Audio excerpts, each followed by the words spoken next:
I think I'm organized enough here that I can make some sense of this video. Hi, I'm Amy, and I go by Mater Garulai on Twitter and Instagram, which means Mother of Jays, if you've wondered. And here come my dogs. I tried to find the quietest place that I could to make this video, which is the front porch. So you'll probably hear a rooster crowing. You may hear ducks. You may hear goslings. You may hear and see dogs. I live on a farm, and farm life is just not very quiet. So we're gonna do the best we can here. Oh, hello, Dolly. Hello, Dolly. I wanted to make a video. I've wanted to make a video for a while. Ma'am, rude. Get down, baby. Get down. Thank you. I've wanted to make a video for a while talking about several different things, but something in particular I wanted to talk about is books, homesteading, not so much homemaking, but homesteading and I guess self-sufficiency kind of books. And I have several here that I'm going to talk about and recommend to you, but I like the idea of doing it here instead of in like a Twitter thread or something, because I can give you context of why I recommend each book, and it might help you determine which book is worth trying out and which books might not be right for you. It'll be easier to figure that out right from the get-go. All of these books, I think every single one, I got from the library before I bought them.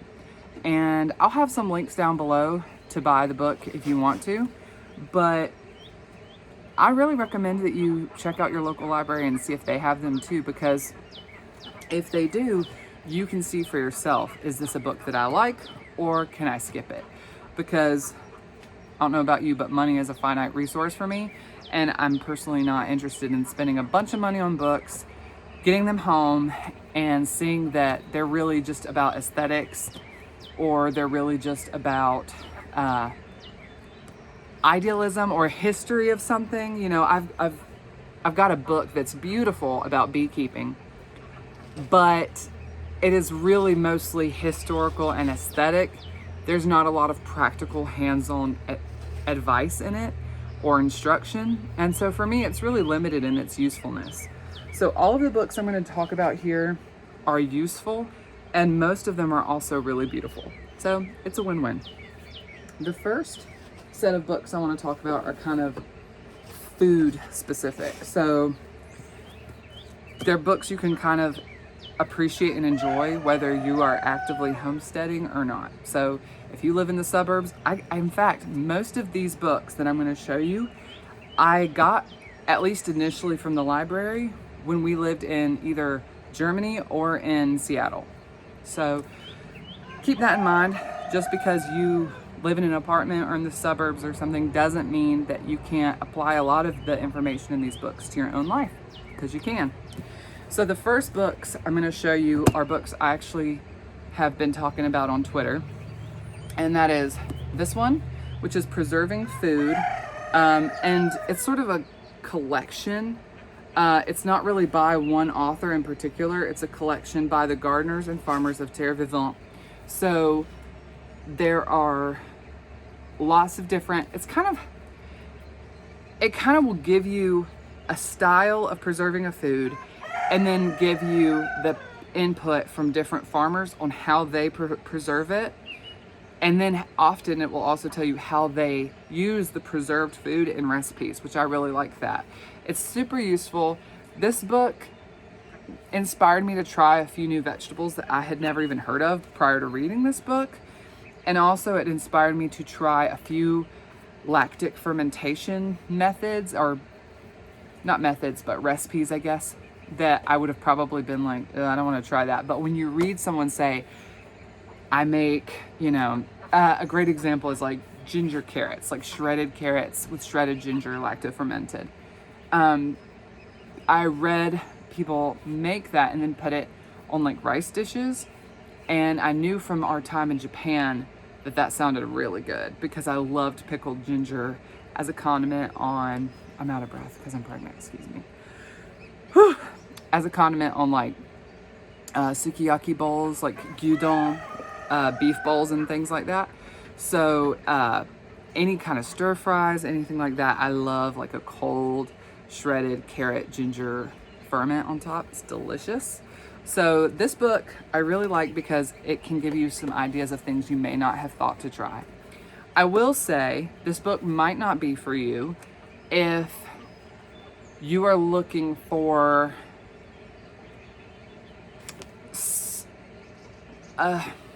this book might not be for you if you are limited in your palate. Like if you have a hard time eating new things, and some people just do and they can't help it, this book may not be as useful for you. So you might want to get it from the library first and see if you like it, and then go from there. But especially if you drink alcohol, there are some really interesting fruit preservation ideas using alcohol in here. I have done a few of them. I did pear gin and peach gin and cinnamon apple gin 2 autumns ago, and then we had them at Christmas, and I gave little jars to friends and family as gifts at Christmas, and it was lovely and super absurdly simple. So highly recommend that one. And then I've got these 2 books on root cellaring. Root Cellaring by Mike and Nancy Bubel, who knows? Bubel. Okay, sorry Mike and Nancy. I love this book. I love this book, and I love The Joy of Keeping a Root Cellar. You can actually find this usually at Tractor Supply. That's, I think, where I bought my copy of it. But first I got it from the library a bunch of times, because that's how I do.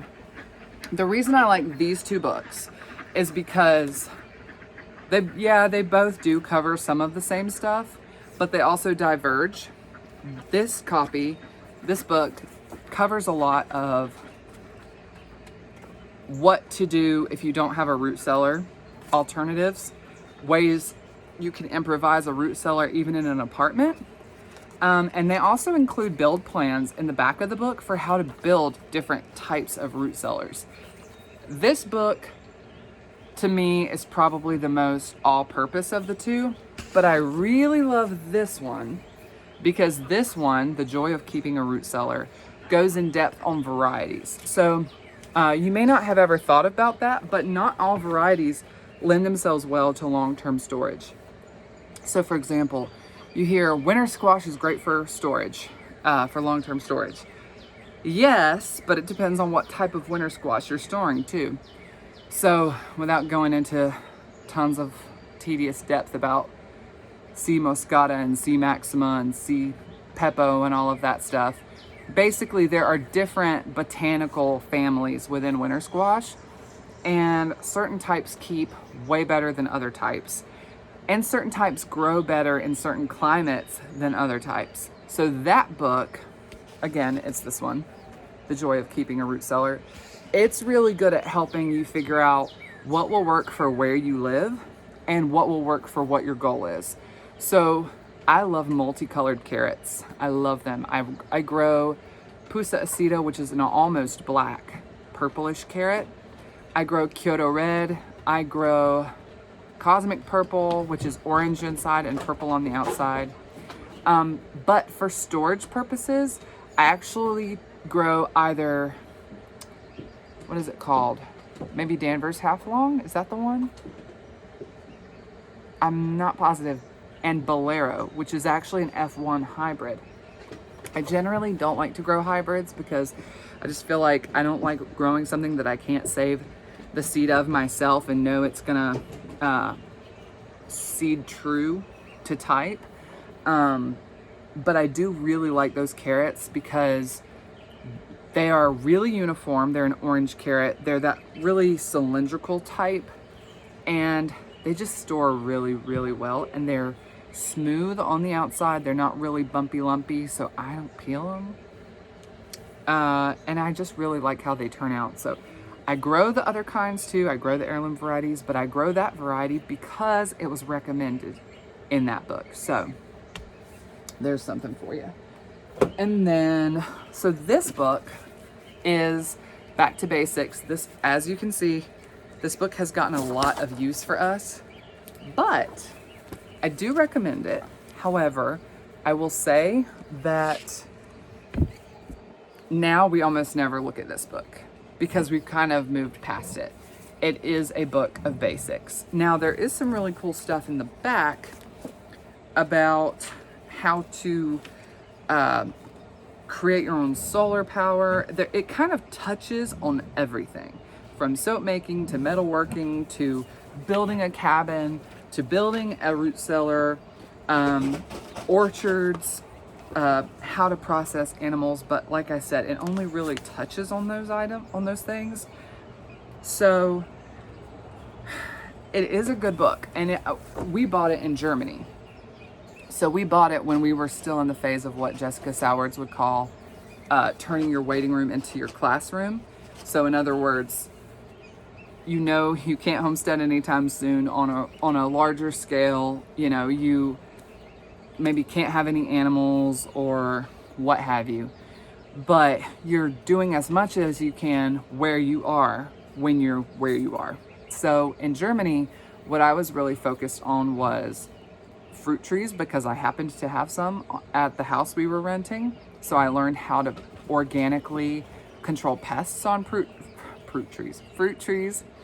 And I also learned how to garden. That was really where I started gardening on a larger scale. And I had really terrible gardens, but I learned a ton.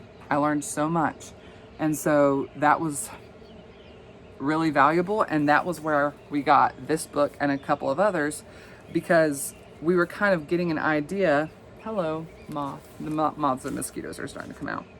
We were kind of getting an idea of what we wanted to do, what we wanted our homestead to look like. We knew at that point, and that was about 4 years ago, something like that.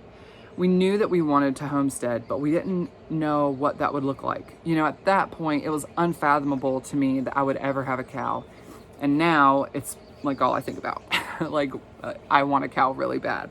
So that is a great book if you're new to the idea of homesteading, but you want to kind of get an idea about everything. It's kind of back to basics. It's right there in the title. The next book that I will recommend, and it's my favorite, is really particular. It's the opposite of the Back to Basics book. I wouldn't really recommend this book to anybody. First of all, it's an expensive book. It's $40.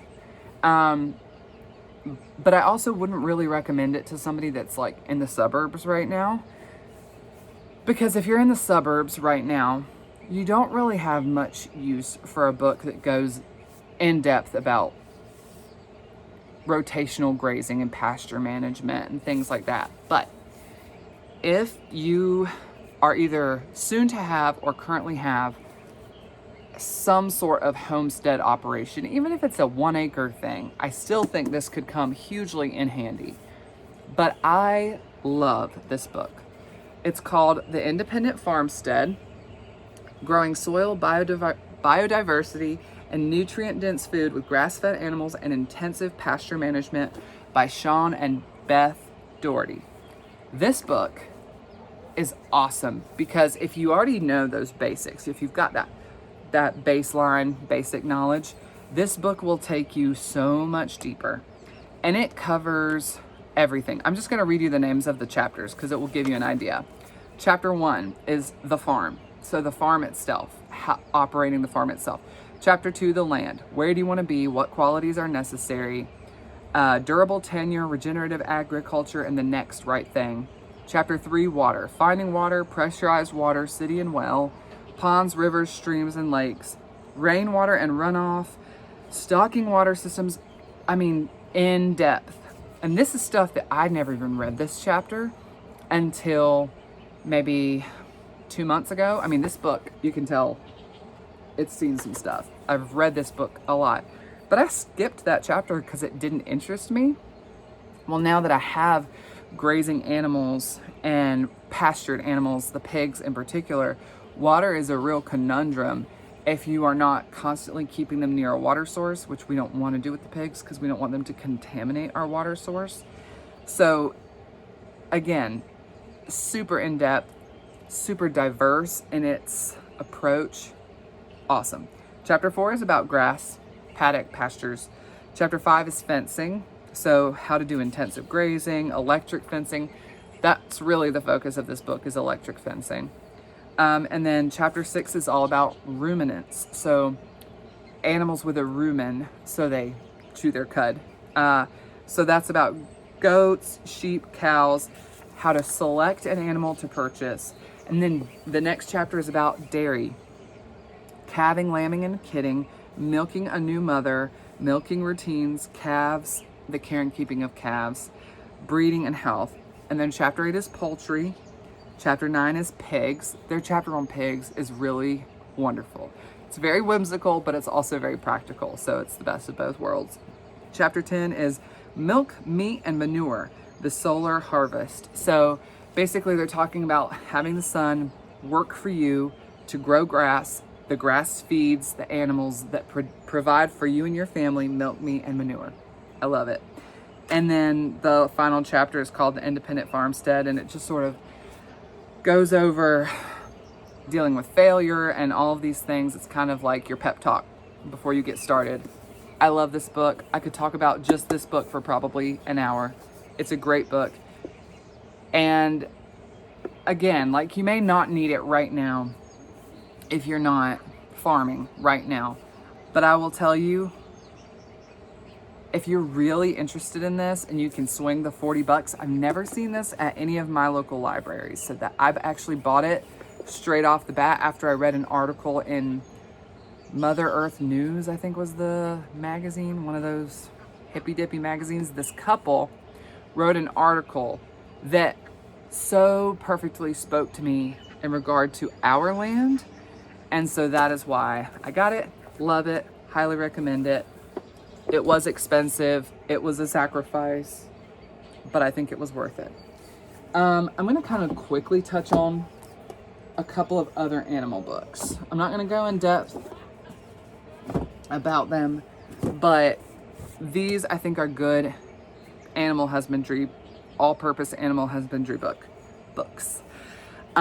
I like this, The Ultimate Guide to Raising Farm Animals, by a bunch of different authors. It's another compilation. So again, this is not going to go super in depth about every single animal, but it's going to give you a good amount of information to get you started. I really like this book because this is the book, in addition to The Independent Farmstead, these two books are the books that made me realize that I didn't need to be scared of the idea of cattle. And so for that reason alone, I really recommend that you look at it. And this one is easy to find at your library. Then, Keeping a Family Cow. I do not have a cow yet, so I will temper my review of this book by saying I am not speaking from a place of application with this book. I still love it though. This book is written with such romanticism and real love and respect for dairy cattle, but it is also incredibly practical. It's very nitty-gritty, it's very honest. It talks about a lot of really hard things about keeping a milk cow, but the author, Joanne Groman, loves cattle, and her love for cattle is kind of infectious. It makes you just want to give it a shot, you know what I mean? And so if keeping a milk cow is something you've even sort of ever thought about doing, even if you only have 1 or 2 acres, check out this book because she talks a lot also about strategies for keeping, the ducks hear me now, about strategies for keeping a milk cow for your family without having 15 acres of pasture like we do. And I would totally, if I had had that book and we had ended up with 2 or so acres, I would have probably still gotten a cow because of that book. So check it out. And this is kind of on the other end of the spectrum. I've gotten so many different books from the library about processing animals, about butchering. We ended up buying this one because, again, it was just sort of all purpose. It was very in-depth and very practical. This is not a the Romance of Home Butchering book.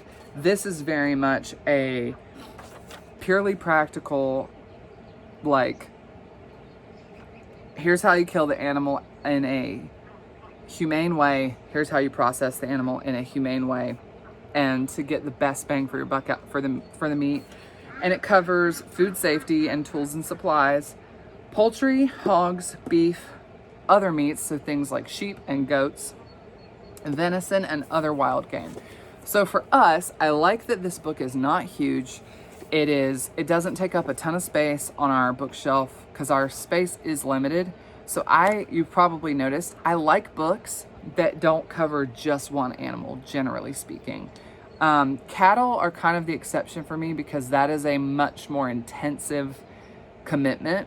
But like, I'm not going to get a book on geese and a book on ducks and a book on chickens because I don't have that much room. I would rather get one book that covers all of those animals in enough detail that if the you know what hits the fan, I can get pretty decent reference and understanding and advice from one book instead of having 20 books.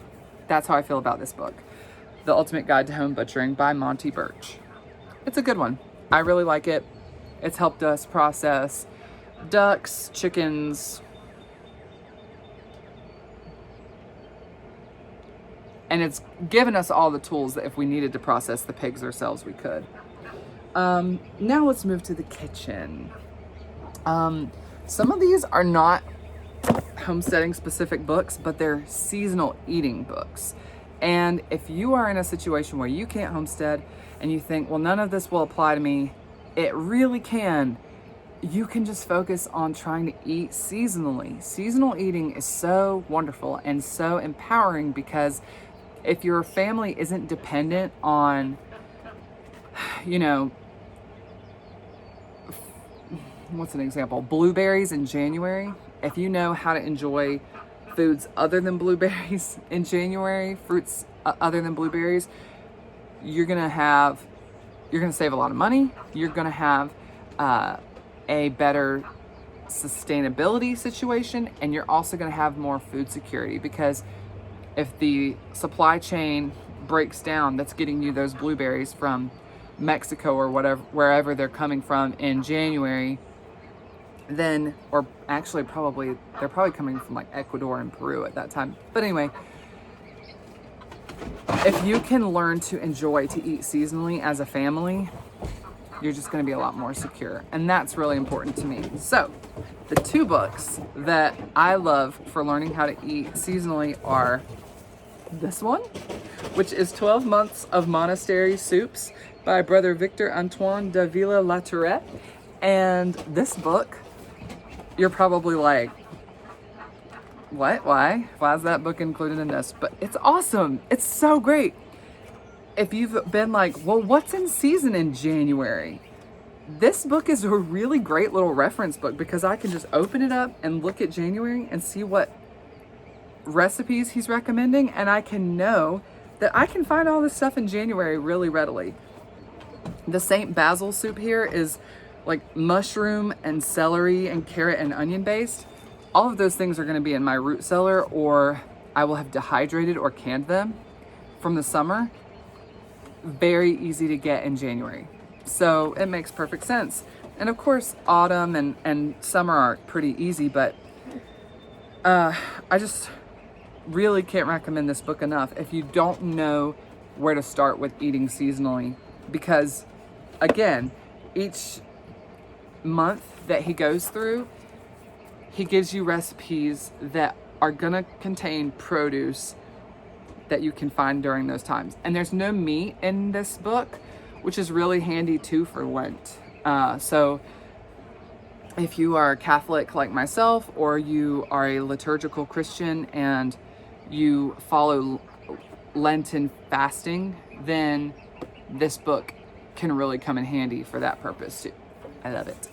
The other seasonal eating book that is my favorite, that I have had for many years, as you can see, because it is falling apart. And I think Matt got me this book when we were dating. It was published in 2007, so I've had this book a long time, okay? I think I got it in 2010. This book is actually the book that made me want to garden and farm and homestead. It's by Jamie Oliver. It's called Jamie at Home. Cook Your Way to the Good Life, which I totally agree with that assertion, because this book, I said in the beginning, I don't like really romantic books that aren't actually practical. This book teeters on that line, but in my opinion, because I do love to cook and I do love to make things from scratch, this book is very practical for me. But I would argue that even if you don't love to cook from scratch, this book is worth getting, again, because it's going to go in depth seasonally, what's in season, where you can get things from local farmers, how to find local farmers, how to find things ethically. I love this book. So it's broken up by season. Spring, the photography in this book is gorgeous too. And spring covers things like asparagus and eggs and lamb and rhubarb. And like just different recipes for each of those categories. You know, multiple rhubarb recipes, multiple lamb recipes. And then summer, let me find it here. I know tomatoes are a big part of summer. Let me find it here. Uh-oh, I hear my children hollering. So we will probably get interrupted here in a minute. Actually, let me look at the front. Oh yeah, summer is barbecue, so grilling, which is great because if you're not used to grilling, he does a lot of it in a very rugged way, very no frills, building a fire and putting a grate over it. I actually love that because it's more cost effective. Cabbages, so your brassicas and stuff. Carrots, beets, climbing beans, zucchini, onions, peas, and fava beans. Pizzas, making your own pizzas, so he talks about how to make dough. Potatoes, strawberries, summer salads, and tomatoes. And then in autumn, he talks at length about chilies and peppers. He is who got me excited about cooking with chilies because historically, I did not like spicy food at all. And I started using it a little bit of chili in my cooking. Not enough to make it hot, but enough to add an interesting additional layer of flavor. And now I love spicy. So feathered game. So again, he talks about wild game during hunting season, which is really cool. Furred game, mushrooms, and he talks a little bit about foraging mushrooms, orchard fruit, and pickles.